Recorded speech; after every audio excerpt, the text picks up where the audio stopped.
Oh, hey, how's it going, everybody?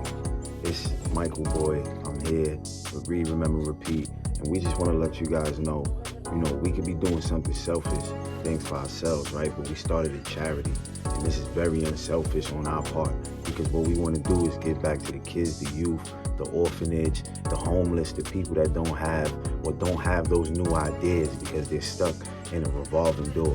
So what we want you guys to do is definitely reach out to us.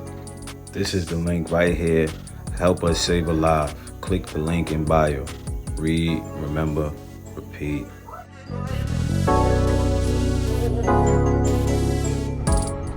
Welcome, family. We are back to another episode of Read, Remember, Repeat. And it's your host with the most, Michael Mocha Boy. We are back with Outwitting the Devil, right? Napoleon Hill. This book has been crazy so far. I know I haven't been here since like last week. Been doing a lot, man. Life has been kicking up for me, and it's a good thing, you know what I mean? But now we got to figure out how to incorporate everything together, you know what I mean? Because we ain't gonna stop. We just gonna keep going, you know what I mean? We keep getting better and better. So we are on chapter 2 now. A new world is revealed to me. You know what I mean? And I want y'all to definitely get this sauce, you know what I mean? I want my people to get this sauce because all it takes is one person, you know what I mean, to just catch on and really tap in, you know what I mean? So let's go, let's get it. Obviously, I had undergone a new birth, by which I had been separated from all forms of fear. I now had courage such as I never before had experienced, despite the fact that I had not as yet been shown how or from what source I would be able to secure the necessary funds which I was seeking. I had such absolute faith that the money would be forthcoming that I could see it already in my possession. On but few occasions in my entire life have I experienced such faith. It was a feeling which one person cannot describe to another. There are no words in the English language suitable for such a description. A fact that all who have had similar experiences can easily verify. I proceeded immediately to carry out the instructions I had received, all feeling that I had embarked upon an impossible mission had now left me. One by one, I began to call into my mind the names of all my acquaintances. I knew to be financially able to supply me with the $25,000 which I needed, starting with the name of Henry Ford and going over the entire list of more than 300 people. My other self plainly said, keep on searching. The darkest hour is just before dawn, but I had come to the end of my rope. My entire list of acquaintances had been exhausted, and with it my physical endurance as well. I had been at work concentrating my mind upon that list of names for the better part of 2 days and nights, having stopped only long enough to sleep for a few hours. I leaned back in my chair, shut my eyes, and went into a sort of doze for a few minutes. I was aroused by what seemed to be an explosion in the room. As I regained consciousness, the name of Albert L. Pelton came into my mind, and a plan which I knew instantly to be the plan through which I would succeed in getting Mr. Pelton to publish my books.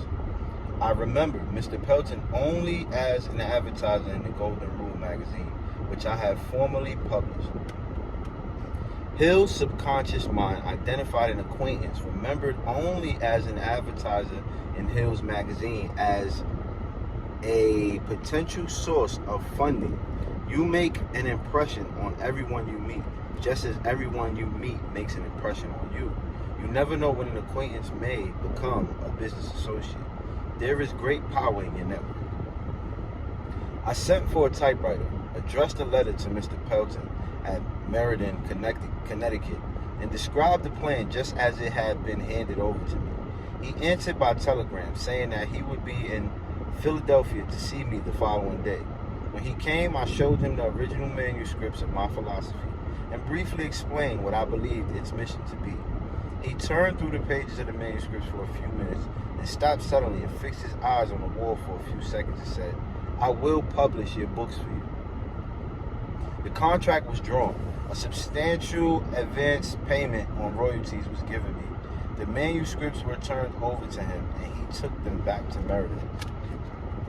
I did not ask him at the time what caused him to reach a decision to publish my books before he had read the manuscripts, but I do know that he supplied the necessary capital, printed the books, and assisted me in selling many thousands of sets of them to his own clientele of book buyers who were located in practically every English-speaking country in the world.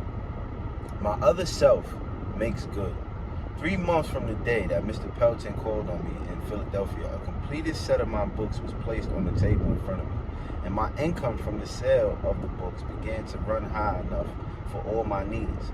These books are now in the hands of my students all over the world. My first royalty check from the sale of my books was for $850. As I opened the envelope in which it came, my other self said, "Your only limitation is the one which you set up in your own mind." Your only limitation is the one which you set up in your own mind. Does this statement ring as true for you as it does for me? So many times I have been my own worst enemy and needlessly held myself back through a lack of self-confidence. Hill wants us all to discover our other self so we can reach our maximum potential. I am not sure that I understand just what this other self is, but I do know that there can be no permanent defeat for the man or the woman who discovers it and relies upon it. Family, we're going to go to source time. We're on page 35, and when we get back, we're going to jump right in. You know what I mean? Let's go.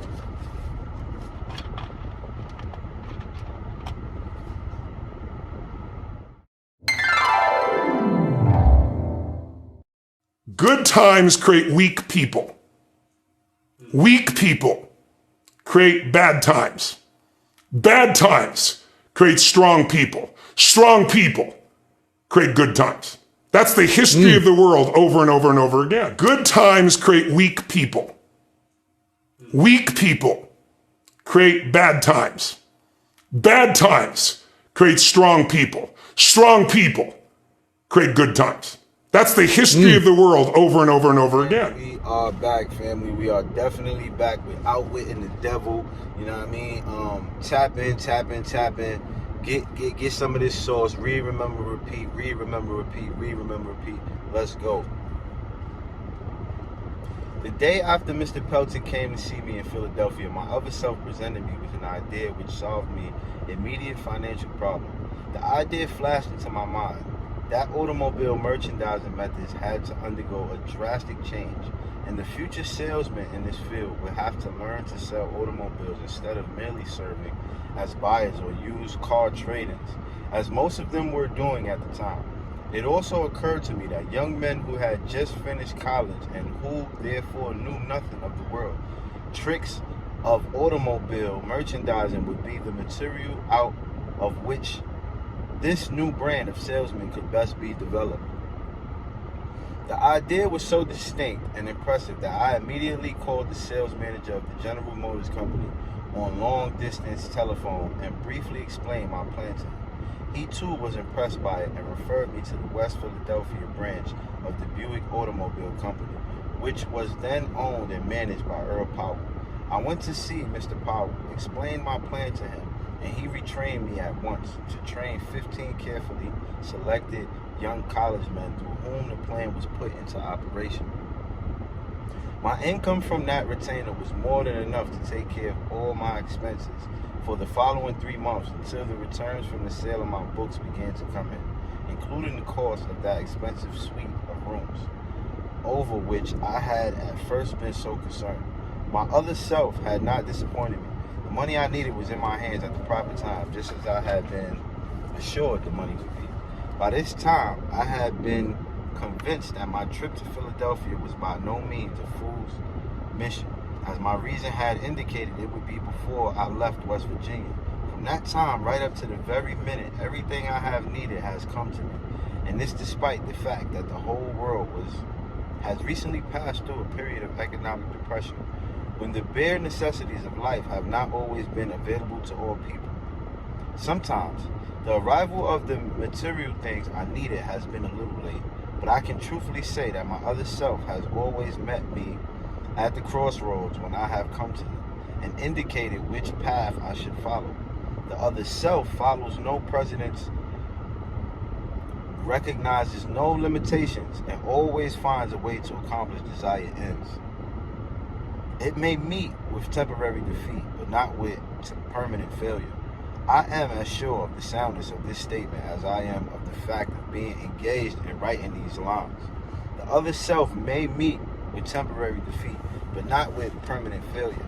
How many times do we allow a temporary defeat to affect us as if it were a permanent failure, instead of learning from it and moving on?